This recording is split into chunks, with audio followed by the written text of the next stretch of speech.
പ്രധാനമന്ത്രി പദം ഇന്ത്യ സഖ്യം വാഗ്ദാനം ചെയ്തിരിക്കുന്നു എന്ന വലിയ വാർത്ത വരുന്നു.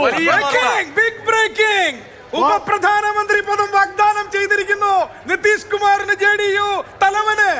വലിയ ബ്രേക്കിംഗ് ആണ്. വലിയ നമ്മൾ എങ്ങോട്ടാണോ നമ്മുടെ ചർച്ച കൊണ്ടുപോയത് അതേപോലെ തന്നെ കാര്യങ്ങളും അതേ വഴിക്ക് തന്നെ എന്താണ് നമ്മൾ ഉദ്ദേശിച്ചത് ഇതിലേക്ക് തന്നെ വരും അവസാനം. ഈ കഴിഞ്ഞ തവണയല്ലേ ഗോവ തെരഞ്ഞെടുപ്പിൽ ഏറ്റവും വലിയ ഒറ്റകക്ഷിയായിട്ടും കോൺഗ്രസിന് സർക്കാർ ഉണ്ടാക്കാൻ കഴിയാതെ പോയത്?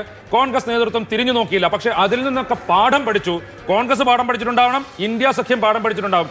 ഇപ്പോഴും കോൺഗ്രസിന്റെ നേതാക്കൾ അല്ല, ഇപ്പോ സീതാറാം യെച്ചൂരി അതുപോലെ തന്നെ ശരത് പവാർ അവരാണ് ഇതിനകത്ത് മുന്നിട്ടിറങ്ങിയിരിക്കുന്നത്. ഒന്നും നഷ്ടപ്പെടാനില്ലല്ലോ, നേടാൻ മാത്രമല്ലേ ഉള്ളൂ.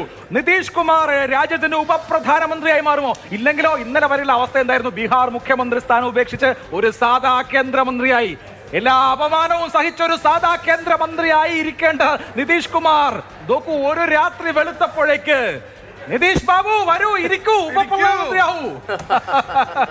അല്ല, അഭിലാഷിയുടെ നേരത്തെ പറഞ്ഞല്ലോ ഒരു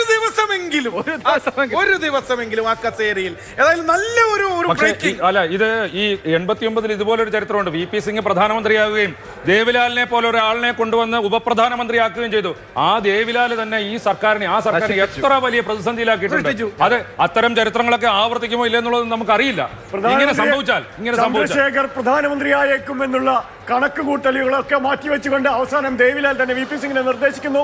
അതിന്റെ തുടർച്ച, അതിന്റെ പ്രതിസന്ധികൾ ആ സർക്കാരിനെ അവസാനം കൊണ്ടുചെന്നെത്തിച്ചത് വലിയ തകർച്ചകളിലേക്കൊക്കെയാണ്. അമേഠിയിൽ സ്മൃതി ഇറാനിയുടെ പരാജയം കൺഫേം ആയിരിക്കുന്നു. വമ്പൻ തോൽവി അമേഠിയിൽ കേന്ദ്രമന്ത്രി സ്മൃതി ഇറാനിക്ക്.